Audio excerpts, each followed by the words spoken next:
Hi you guys, I hope you all had a beautiful weekend. I quickly wish to explain you a very basic thing about human body and how do we start to treat any of the disease or condition that you have, okay? So let's say you have a land and you've just bought a new property and now you wish to grow a certain kind of crop on it. So it's not like, and this land is filled with garbage, okay? There's a lot of tons of garbage on this, and now you just wake up one day and you're like, okay, I want to grow something here, right? So the first step is to not sow the seeds. The first step is to remove the garbage, to get rid of the garbage that is on that land. So think of this as your body. If your body is constantly being insulted because of the environment that you live in, because the kind of food that you would eat, because the quality of water and food is compromised, your sleep is compromised, your lifestyle is compromised, you don't have time to chew, you are constantly stressed, you are living in a very fight or flight mode situation all the time, all of these impacts is the garbage that I'm talking about. And you cannot have great health until you address the root cause. And the root cause is the insult that is coming from the outside. So if I want to make you better, my first step is to not give you probiotics. The first step is never the probiotics. The first step is always the elimination and getting rid of the garbage. So we have to stop the insult before we start to add the nutrients. So this is the reason why someone who is into functional medicine or someone who is holistically treating you is going to put you on a cleanse protocol. So what does this cleanse mean? This cleanse means that I am trying to get rid of the garbage before I take your land, before I take the terrain of your body, and I start to put in seeds of health. So sowing seeds of health is going to need me to get rid of the garbage first, okay? So this is the major point where people go wrong and they're like, okay, please tell me which probiotics do I need to take. The probiotics is not the answer. Is it important? Yes. Is prebiotic important? Yes. Is acidifying your stomach important? Yes. Is vitamin D3 and B12 important? Yes. But is your body in a condition to absorb and break down and assimilate and eliminate those supplements and the food that you're eating? If I have a land and I have garbage on it, and if I sow my seeds of health, do you think I'm ever going to get anything out of it? You're going to waste your time, money, energy, patience, discipline, and you're not going to get anything out of it. So it's very important to understand that step one is not adding all the superfoods and all the supplements that you can possibly get under the sun inside your body. The first step is, what do I not do? I'm just randomly, on a call, or I see a friend and they'll be like, okay, I have a friend whose friend is this and they are facing a certain situation. So which supplement do you recommend? I don't recommend any supplement until I have to know what's wrong. So if you have skin issue, I don't know why you have skin issue. If you have a hair condition, I don't know why you have a hair condition. If you are someone who has been diagnosed with an autoimmune condition, I don't know why you have an autoimmune condition. Is it genetic?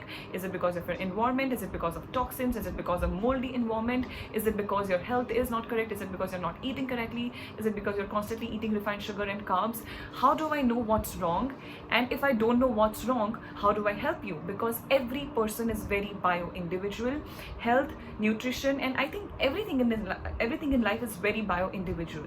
So for me to just randomly tell you, hey, start to take this probiotic, this supplement, this dosage, and you will be fine, absolutely not. It could actually bite you in your ass instead of doing anything good, because it's not the right thing to do. So it's very important that you take a very mindful decision before you start to just supplement because someone randomly said that this supplement is great and I'm going to take it too. A lot of people, for them, D3 and B12 works. For a lot of people, capsules work. For a lot of people, liquid supplements work. For a lot of people, powder work. For a lot of people, they can't ingest the supplement, they can't swallow the supplement. So it's very bio-individual. But the easiest thing for you to do is eliminate. So if I know that eating gluten gives me abdominal ache, it gives me acne, if I know I'm severely intolerant to eggs, almonds, the first step is not, what do I need to take so that I can digest this? My first step is, what do I need to eliminate? So when you ask me, Ankita, which supplement do I take? My first question is, what are you eating and how willing are you to get rid of the food that is causing the damage? Because believe it or not, it is causing a damage if it does not suits your biology, your physiology, and anything that your body has to work excessively on. It is very burdening on your immune system. Constantly activating and triggering your immune system, that will lead to increase in inflammation. That inflammation, something as simple as having a H. pylori bacteria, that can trigger autoimmunity. So if we don't know that your autoimmunity is coming from, say, leaky gut, which by the way is again directly connected to your H. pylori, because it can directly impact your gut mucosa layer, and as soon as the enterocytes have spaces in between them, it can trigger autoimmunity, because the particles can now go into your bloodstream, it can activate your immune system, they can trigger that protein molecules and particles, the food is indigested. You can also, some people can also see the food that they eat in their stool, which is a sign that why is the body not digesting the food. It's because there is problem with your stomach, there is problem with your stomach acidity, there is problem with your stomach, small intestine, your large intestine, your gut flora, your GI tract. The problem is not just going to be solved by popping a pill. Of course, if you need to take the pill, there are so many conditions where I have to say that go and take your antifungal, antibacterial treatment, because the herbs that we are trying to help you with is not working, and this is the best way forward at the moment. But at the same time, let's also make sure that you are getting your micronutrients. Let's also make sure that you're getting your active vitamin B complex. Let's make sure that you are getting your symbiotics, your prebiotics, your probiotics. You are getting your vitamin A, vitamin D. If your gallbladder is compromised, making sure that you are getting enough fat soluble vitamins to make sure that there is presence of these micronutrients and vitamins and minerals inside of the body. So it's very, very important to focus not on what more do I eat, but to focus on what should I remove. So remove stress, remove excessive growth of pathogens in your body. Okay, so it could be overgrowth of yeast, overgrowth of fungus, overgrowth of bacteria. That's what you need to take care of. If someone has UTI, you just don't give them a random probiotic supplement. There are a lot of supplements in the market that is specifically made for UTI, and definitely cranberry and D-mannose helps, but you also need to address the root cause of that symptom. And you always want to make sure that if you have any kind of issue in your body, and if you cannot stop eating your overload of fruits and overload of raw veggies and overload of green smoothies and eating 3 chapatis, 3 bhakri and 2 to 3 cups of chai in a day, it's not going to be resolved. So my first question is, how willing are you to eat in a way that is going to enhance your biology, enhance your immunity, and not compromise it, not burden your system? And then how willing are you to be eating a certain way for a certain period of time? There is no one who can tell you that it's going to be resolved in 3 months, it's going to be resolved in 6 months. Why? For some people it could take 4 weeks, for some people it could take 1 year, for some people it could take 6 months, for some people it could take 4 months. And your stress is constantly changing, the way you eat is constantly changing, the kind of food that you buy is constantly changing, the season is constantly changing, your stress is constantly changing. So when there are so many variables when it comes to healing a person, it's not about what a dietitian can do or what acupuncture can do or what Ayurveda can do or what a doctor can do. It's about you trying, you always finding the best suitable possible way that you would possibly be able to stick to. And believe it or not, irrespective of who you visit, food is always going to be a common denominator. Okay, so what you eat is 100% going to affect your body more than the supplements. And supplements also only work on a bed of wholesome meals. So don't wait for you to get a diagnosis and then decide, okay, now I am not going to eat sugar because now my insulin fasting is 12 and 13 and now my HbA1c is out of the charts and I need to do something about it. I say take care of yourself as soon as you hit HbA1c of 5.2, 5.5, 5.7. Why do you want to reach a pre-diabetic and then a diabetic and then you get to insulin and then you are like, okay, now I need to change it? Before you get to that point, just do something right now. And this way you can still enjoy your dessert. I eat desserts, I eat gluten sometimes here and there, but I'm very mindful. I know when to put my spoon down. So once you are aware about what works for your body, it empowers you.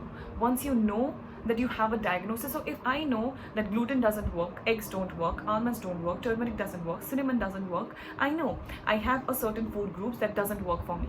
So I will not go and sit at a hotel and insult my body by constantly eating turmeric and gluten and all of these things. I will avoid it. And this is empowerment. This does not make me feel like, oh shit, everyone is eating and I can't eat it. It's a decision that I make for my body, where my body has told me, communicated with me that, hey, when you eat this, it creates a problem and I need to zip my mouth, I need to shut and I need to know that if I eat this, it burdens my body, it burdens my immunity, it increases the inflammation, it increases every wrong thing in my body, and I don't like it, I don't want it, I don't like the way it makes me feel, I don't like being sick. So you make that decision for yourself, and you have that correct intention before you start any program, before you go and visit anyone, because you just see a message of a success story, but you don't see the person and their discipline and the way they have eaten for such a long time. Most people can't do it. Most people can't leave their cup of coffee. Most people can't leave their cup of tea. So healing would be very, very compromised, and it would be very, very, very, very slow if you're not willing to eliminate. So it's always about discipline, elimination, and then you start to put food back in your body. And no one is telling you that it's not going to work for a lifetime. You just need to give your body a break from all the insult that we constantly put it through. And once you have given your body the enough break that it needs, then you slowly start to reintroduce foods and see how your body works. So this is not to say that fruits are unhealthy, dals are unhealthy, lentils are unhealthy, rice is unhealthy, potato is unhealthy, tomatoes are unhealthy. No, this is a point where we say, for a certain period of time, let's remove a few inflammatory food groups that we know of. So top beans, your dairy, gluten, soy, corn, nightshades, all of these things, peanuts, legumes, cashews, which by the way is again belongs to a legume family. We just remove certain foods, and then we give your body a break. We allow your body to recover, to rejuvenate, to detoxify. And then once we know that your body is getting better, your symptoms are getting better, your energy is getting better, then you start to put in the supplements, then you put the prebiotic, then you put the probiotic, then you start putting your symbiotics, then you start putting your multivitamins, multiminerals, you start giving herbal teas, okay? And if it still doesn't work, then you go to medications, of course. But focus on what do I stop eating instead of always focusing on what more do I eat. And always remember, your health is your responsibility. It is not my responsibility. It is not your mother's responsibility. It is not your father's responsibility. It is not your doctor's responsibility. It is not food industry's responsibility. It is not a pharmaceutical industry responsibility. No one is responsible if you are sick but you.